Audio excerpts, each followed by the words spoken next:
बार बार हम अपनी स्क्रीन पर आपको दिखा रहे हैं कि इंडिया न्यूज की कोविड ओपीडी इसलिए बता रहे हैं क्योंकि देश में ऐसे कई लोग हैं जो घरों पर हैं, सोचने पर मजबूर है कि उन्हें कोविड है नहीं है, सिम्टम्स क्या कहते हैं, टेस्ट नहीं हो पा रहे हैं, हो भी गए हैं तो रिपोर्ट नहीं आती, रिपोर्ट पॉजिटिव या नेगेटिव आती है तो उसके बाद भी एंग्जाइटी बनी रहती है। तो ऐसे लोगों के लिए एक स्क्रीन आपको हम दिखा रहे हैं बार बार, इंडिया न्यूज की ओपीडी। जी हां, कोविड के लिए, कोविड पर कोई भी सवाल हो, एक अच्छा पैनल डॉक्टर्स का हमारे साथ है जो लगातार आपको जवाब देता रहेगा। हमारा नंबर बार बार फ्लैश हो रहा है, आप जब भी चाहिए हमको फोन करिए, जो भी चीज आप पूछना चाहिए एक्सपर्ट से, डॉक्टर से पूछिए। बुलेटिन की शुरुआत करते हैं।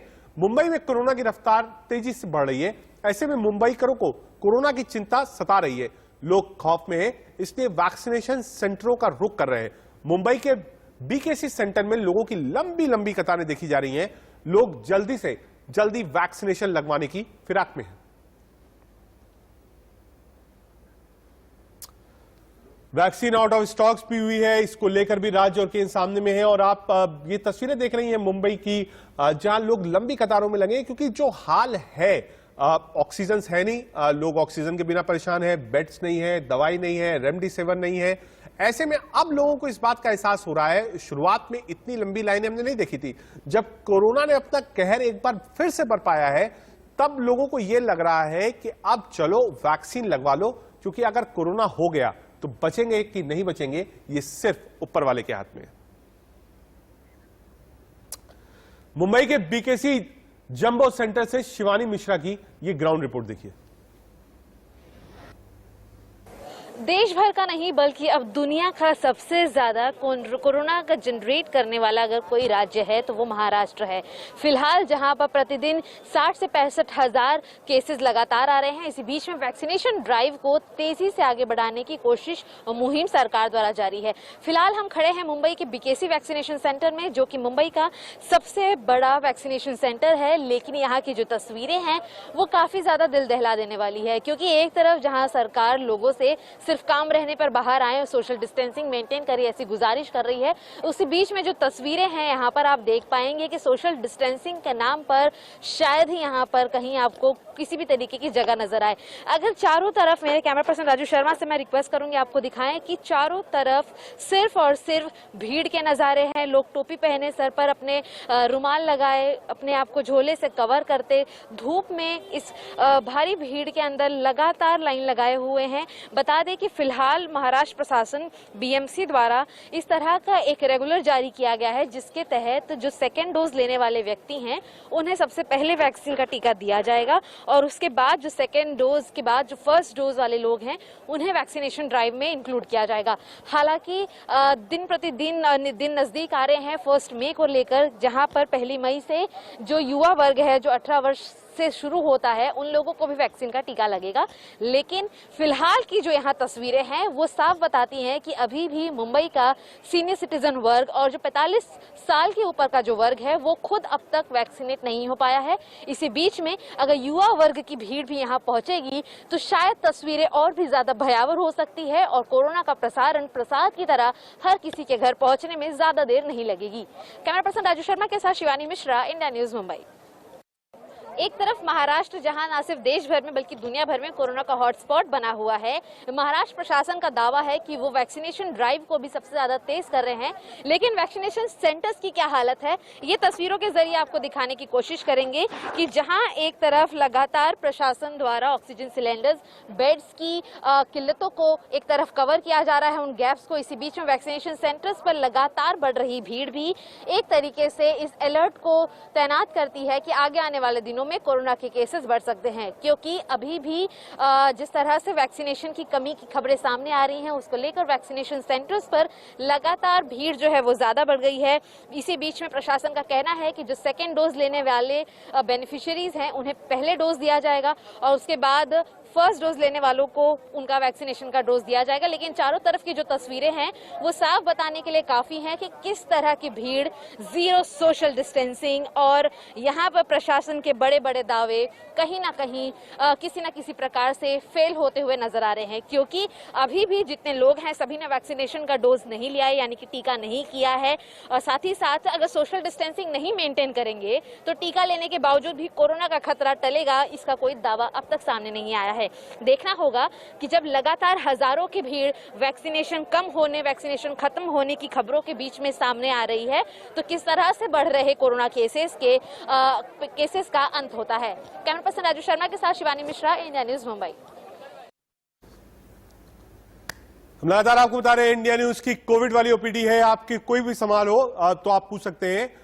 अजय कुमार, एक कॉलर दिल्ली से हमारे साथ जुड़े हैं। अजय, क्या सवाल है आपका? मैं नाक से स्मेल नहीं आ रही, किसी चीज की भी कोई भी खुशबू नहीं आ रही है। जी अजय, आप सवाल पूछ सकते हैं अपना।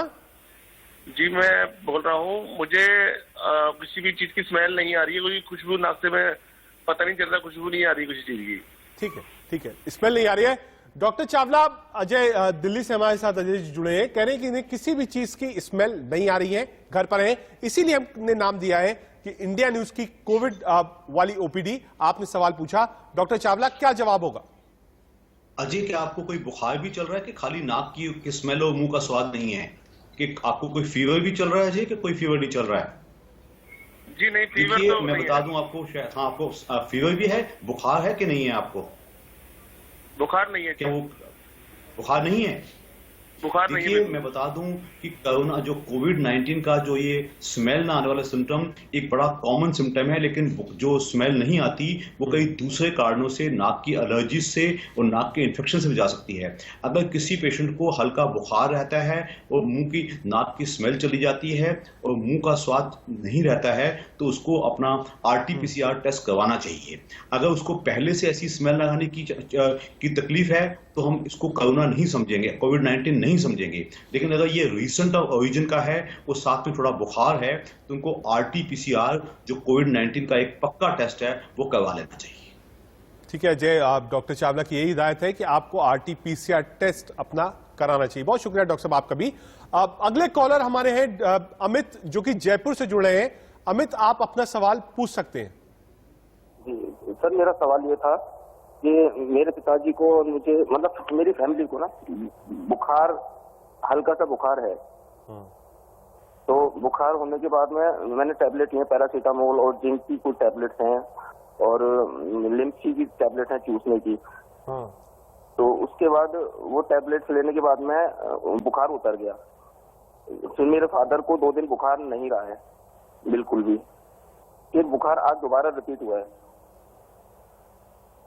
ठीक है डॉक्टर बंसल, अमित हैं कॉलर वहां जयपुर से। वो पूछ रहे हैं कि फादर को फीवर था, पैरासीटामोल दिया, बुखार उतर गया, लेकिन फिर से आप कह सकते हैं रिलैप्स किया है फीवर ने। डॉक्टर बंसल, क्या करना चाहिए अमित को? देखिए, ये रिलैप्स नहीं है, क्योंकि इस टाइम पर महामारी फैली हुई है और बुखार को 5 से 10 दिन ठीक होने में लगते हैं। इन्होंने सिम्टोमेटिक पैरासीटामोल दी, शुरू में तो बुखार उससे कम हो गया और इनको लगा कि बुखार चला गया। अब उन्होंने गोली पैरासीटामोल नहीं दी होगी तो फिर बुखार बढ़ गया है। इसमें घबराने की जरूरत नहीं है। कोविड महामारी में 90% जो पेशेंट्स हैं वो अगर सेल्फ लिमिटेशन रखें, घर में आराम करें, सिम्टोमेटिक ट्रीटमेंट लें, तो वो टाइम के साथ ठीक हो जाते हैं। इसमें अगर ऑक्सीजन लेवल देखते रहें, सांस उखड़ रहा हो तो बताइए, और कोई कॉम्प्लिकेशन, क्योंकि उनके फादर ओल्ड एज में होंगे, अगर कोई कॉम्प्लिकेशन है तब बात दूसरी है, अदरवाइज घबराएं नहीं। मुझे भी नवंबर में कोविड हुआ था, मैं 65 ईयर ओल्ड हूँ और शुरू में बुखार रहा, बट मैंने घर में आराम किया। RT-PCR पॉजिटिव था, टेस्टों में भी सब पॉजिटिव थे, बट उसके बावजूद मैं अपने घर में आराम से रहा और 14-15 दिन में ठीक हो गया। तो इसलिए इनको भी घबराना नहीं चाहिए। अगर कोविड है भी तो भी अपने आप अगर प्रिकॉशन लेंगे तो कुछ दिनों में ठीक हो जाएंगे। डॉक्टर बंसल, अब एक सवाल अमूमन सबके उस पे है, जो लोग घर में हैं, लॉकडाउन में हैं, कुछ सिम्टम्स आते हैं, कुछ एक आप कह सकते हैं मानसिक भी वो रहता है कि आदमी को लगता है मुझे कोविड तो नहीं हो गया है। किस वक्त आदमी को ये तय कर लेना चाहिए कि अब उसको अपना RT-PCR टेस्ट कराना ही कराना है?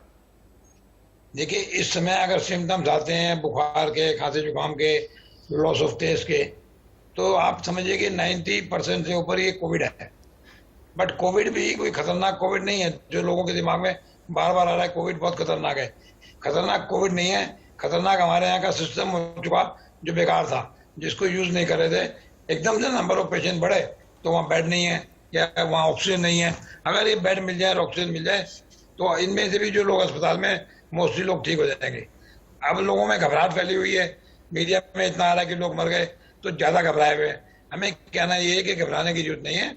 अगर कोई बुखार सिम्टम्स आ रहे हैं, टेस्टिंग की भी जरूरत नहीं है। अगर आपको लगता है बहुत तकलीफ हो रही है, तब आप जाके टेस्टिंग करा लें, क्योंकि आप टेस्टिंग सेंटर में जाएंगे, वहाँ लंबी लंबी लाइनें लगी हुई हैं। कोरोना नहीं हुआ तो किसी ना किसी से आपको लग सकता है। हाँ, अगर आपकी तबीयत खराब है, सांस की तकलीफ होने लगी, क्योंकि कोविड वायरस जो है ये धीरे धीरे लंग्स को इन्वॉल्व कर लेता है, जिसकी वजह से ऑक्सीजन की कमी हो जाती है, और अगर उसको इमीडिएटली टैकल ना किया जाए तो व्यक्ति की मृत्यु भी हो सकती है। उस चीज को आइडेंटिफाई करना है, घर में ऑक्सीमीटर रखा जाए या किसी डॉक्टर के पास ठीक है, ठीक है, ठीक है डॉक्टर बंसल। आरती हमारे साथ जुड़ गई है दिल्ली से। आरती, आप अपना सवाल पूछ सकती हैं। मुझे फीवर आ रहा है ठंड के साथ, और एक दिन आया, फिर उसके 3-4 दिन बाद आया, और उसके बाद बीच में हल्का फीवर रहा। ठीक है डॉक्टर चावला, 3-4 दिन से फीवर है और वो भी ठंड के साथ है, क्या एडवाइस देंगे आप? देखिए आरती, मैं आपको बता दूं, अगर आपका बुखार ठंड के साथ आ रहा है तो ये बुखार नॉर्मली 101 से ऊपर होता है, तभी इस गर्मी के मौसम में आपको ठंड लग सकती है। तो हम मान के चल रहे हैं कि आपने इसके लिए कोई पैरासिटामोल या डोलो या कोई ऐसी कैल्पोल या क्रोसिन टैबलेट जरूर खाई होगी, जिससे वो टेम्परेरी डाउन हो जाता है। तो मुझे लग रहा है कि आपका बुखार 3-4 दिन से चल रहा है।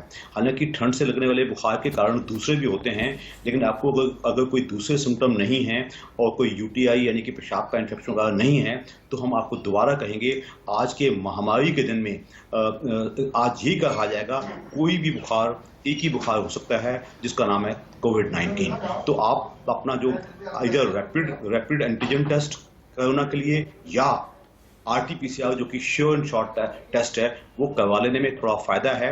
हालांकि ये सच है कि आज की तारीख में जितने भी केस हो रहे हैं वो इसके हो रहे हैं और रिपोर्ट्स भी बहुत लेट आ रही हैं, लेकिन ये भी सच है कि हमें अगर करवाएंगे तभी हम डॉक्यूमेंट कर पाएंगे, तभी हम आपके कॉन्टैक्ट्स को ट्रेस कर पाएंगे। ये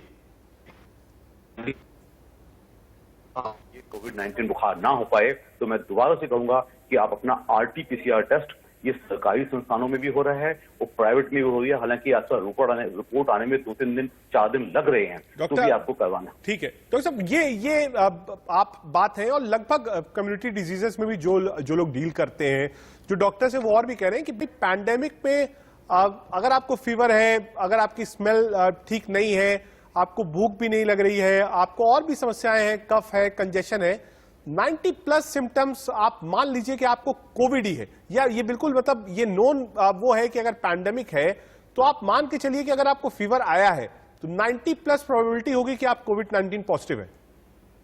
मैं दोबारा बता दूं कि ये सच है कि 90% चांसेस हैं, लेकिन जैसा आज भी हमारी जो नेशनल पॉलिसी है वो एक ही बात को प्रमोट करती है, टेस्टिंग, ट्रैकिंग एंड ट्रीटमेंट।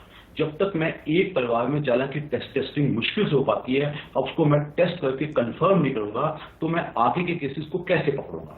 तो एज ए क्लिनिशियन हम कहेंगे टेस्टिंग में कंजूसी ना की जाए। हालांकि दिक्कतें बहुत आ रही हैं टेस्टिंग में, जो टेस्ट करने वाले जो सर्विस प्रोवाइडर हैं, बड़ी बड़ी कंपनियां हैं, वो थोड़ी लेबोरेटरीज हैं, उनमें भी दिक्कत आ रही है। और सरकार अपनी, आज भी हमारे देश में 15.5 लाख टेस्ट हुए हैं ऑल ओवर इंडिया, ये अभी और बढ़ाना पड़ेगा हमें।